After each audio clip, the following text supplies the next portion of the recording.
بسم اللہ الرحمن الرحیم۔ ناظرین السلام علیکم۔ ڈاکٹر ضیاء الحق شمسی آپ سے مخاطب ہے۔ سب سے پہلے اردو کے سبق کی طرف کل جو لفظ دیا تھا وہ تھا آتش بازی، فائر ورکس، آگ کا کھیل یا پٹاخے پھاڑنا۔ جملہ کچھ یوں بن سکتا ہے کہ یوم آزادی کے موقع پہ آتش بازی کے دوران کئی افراد زخمی ہوئے۔ ہر سال ہوتا ہے، ہمیں احتیاط کرنی چاہیے۔ شکریہ۔ آج کا لفظ ہوگا آتش زدگی۔ آتش زدگی مطلب تلاش کیجئے، بچوں کی مدد کیجئے مطلب ڈھونڈنے میں، مفہوم سمجھنے میں، اور پھر جملہ ترتیب دے کے کمنٹس میں ڈال دیجئے تاکہ کل اس پہ بات ہو سکے۔ شکریہ۔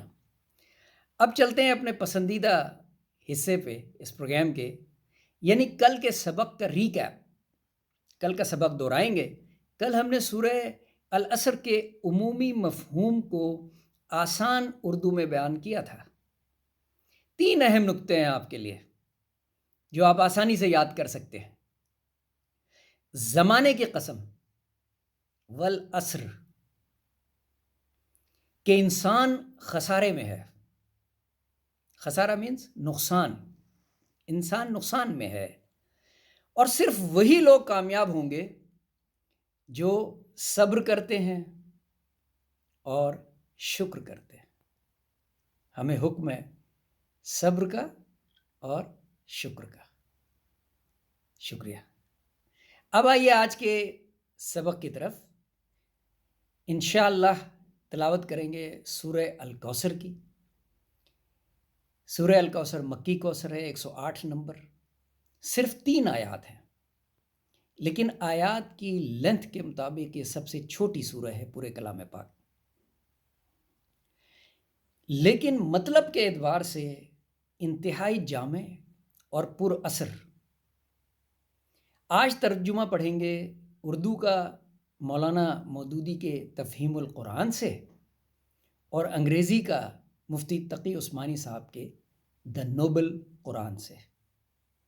تو سب سے پہلے اردو ترجمہ جو مولانا مودودی کی کتاب سے لیا۔ بسم اللہ الرحمن الرحیم۔ اعطیناک الکوثر۔ اے نبی صلی اللہ علیہ وسلم، یہ بریکٹ میں لکھا ہوا ہے، ہم نے تمہیں کوثر عطا کر دیا۔ فصل لربک ونہر، فصل لربک ونہر، پس تم اپنے رب ہی کے لیے نماز پڑھو اور قربانی کرو۔ ان شانئک ھو الابتر، تمہارا دشمن ہی جڑ کٹا ہے، یعنی دشمن ہی برباد ہوگا انشاءاللہ۔ صدق اللہ العظیم۔ سورہ الکوثر کا انگریزی ترجمہ مفتی تقی عثمانی صاحب نے کس طرح کیا؟ بسم اللہ الرحمن الرحیم۔ او پروفٹ، یہ بھی بریکٹ میں لکھا ہوا ہے۔ Surely we have given to you Al-Kausar. Al-Kausar کا لفظی ترجمہ نہ مولانا مودودی نے کیا اور نہ مفتی تقی عثمانی صاحب نے کیا، کیونکہ یہ اتنا کمپریہنسو لفظ ہے جس میں عطا ہی عطا ہے۔ یہ مولانا نے تحریر کیا، اور عثمانی صاحب نے بھی اس کو کہا ہے کہ literally means abundance of good things, اس لیے اس لفظ کا ترجمہ الگ سے نہیں کیا گیا۔ سو آفر صلاح یعنی نماز، to your Lord and sacrifice, قربانی دے۔ Surely it is your enemy whose traces are cut off، یعنی آپ کا دشمن ہی جڑ سے مٹا دیا جائے گا انشاءاللہ۔ صدق اللہ العظیم۔ اب اس کو ان آیات کے دونوں ترجموں کو سامنے رکھتے ہوئے جو مفہوم میں نے اخذ کیا اور اسے آسان الفاظ میں اپنے کلام میں پیش کر رہا ہوں، میں نے کوثر کے لفظ کو استعمال نہیں کیا صرف اس لیے کہ اس کے معنی کرنا اور کسی بھی زبان میں اس کو کنورٹ کرنا ایک مطلب اس کا نہیں ہے، یہ بہت جامع لفظ ہے۔ اس لیے میں نے اسے کس طرح استعمال کیا آپ ملاحظہ کیجئے۔ کی عطا رب نے میرے، خیر بھی فضیلت بھی، abundance of gift to the holy prophet peace be upon him۔ کی عطا رب نے میرے، خیر بھی فضیلت بھی، حکم ہے قربانی کا نیکی اور نمازوں کا، حکم ہے قربانی کا نیکی اور نمازوں کا، کیوں نہ ہو پھر ادا دور تیرے شکرانے کا۔ ہر حال میں شکر ادا کرنا ہے، کیوں نہ ہو پھر ادا دور تیرے شکرانے کا، خاک میں مل جائے جو دشمن ہے نبی کا صلی اللہ علیہ وسلم، خاک میں مل جائے جو دشمن ہے نبی کا صلی اللہ علیہ وسلم۔ سبحان اللہ، صدق اللہ العظیم۔ تو ناظرین، اب ہم چلتے ہیں اپنے نئے سلسلے کی طرف، جس میں یوم دفاع کے حوالے سے پاکستان اور افواج پاکستان کے ساتھ اظہار یکجہتی پہ مبنی نظموں کے مجموعے کی طرف۔ کل ہم نے جو نظم پڑھی تھی، ہم نے اس میں پاکستان عطا کرنے پہ اللہ تعالیٰ کا شکر ادا کیا تھا اور علامہ اقبال اور قائد اعظم کو خراج تحسین پیش کیا تھا۔ آج ہم ان مہاجرین کو خراج عقیدت پیش کریں گے جو اللہ کے حکم سے اور قائد کی آواز پہ اپنا سب کچھ چھوڑ کر پاکستان آ گئے۔ عرض کیا ہے، قائد نے آواز دی بن گیا ہے پاکستان۔ انتہائی سادہ الفاظ۔ قائد نے آواز دی بن گیا ہے پاکستان، بھارت اب نہیں ہمارا، آؤ چلو پاکستان۔ بھارت اب نہیں ہمارا، آؤ چلو پاکستان۔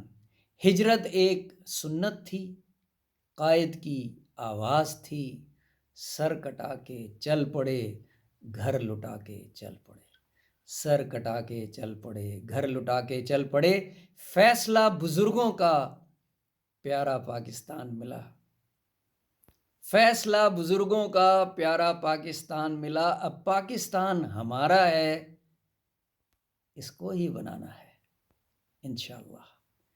پاکستان ہمارا ہے، اس کو ہی بنانا ہے، قائد نے آواز دی بن گیا ہے پاکستان۔ شکریہ۔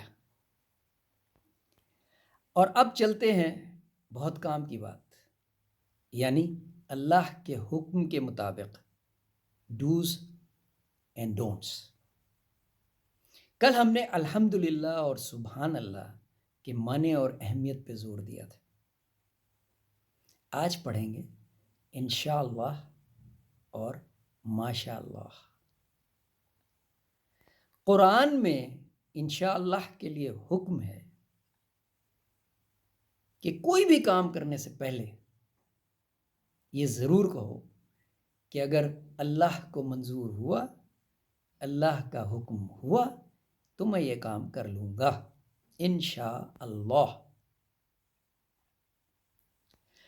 اور حکم یہاں تک ہے، اور اسی لیے اس کی اتنی اہمیت ہے کہ اگر بھول جاؤ اس وقت کہنا، تو جب یاد آئے ضرور کہنا کہ انشاءاللہ میں یہ کام کر لوں گا۔ دوسری دعا آج ہم نے منتخب کی ہے، وہ ہے ماشاءاللہ، یعنی خدا نظر بد سے بچائے، چشم بد سے بچائے، کسی کی بری نظر نہ لگے۔ اور کون آپ کو نظر بد سے بچا سکتا؟ اللہ سبحانہ و تعالیٰ، صرف اللہ تعالیٰ۔ آپ کو یاد ہوگا کہ 2 دن پہلے ہی ہم نے 2 ایسی صورتیں پڑھی تھیں جو نظر بد اور جادو ٹونے سے بچانے والی تھی، سورہ الفلق اور سورہ الناس، آپ کو یاد ہو۔ تو ناظرین، قرآن حکیم میں دیے گئے ان شاندار الفاظ اور فریزز کو کثرت سے استعمال کیجیے، خود بھی کیجیے اور بچوں کو بھی تاکید کیجیے کہ اپنے ہر کام سے پہلے انشاءاللہ اور کوئی بھی اچھی چیز دیکھ کے ماشاءاللہ ضرور کہا کریں۔ شکریہ۔ ویڈیو پسند آئی ہو تو لائک کیجیے، سبسکرائب کیجیے اور بیل کا بٹن دبا دیجیے تاکہ میری تمام ویڈیوز آپ کو بر وقت مل جایا کریں۔ اپنے دوستوں اور رشتہ داروں سے بھی درخواست کیجیے کہ ہماری محفل کو جوائن کریں، ہماری محفل میں شرکت کریں، اس سے برکت ہوگی اور ہمارا حلقہ احباب بھی وسیع ہوگا۔ بہت شکریہ۔ اللہ حافظ۔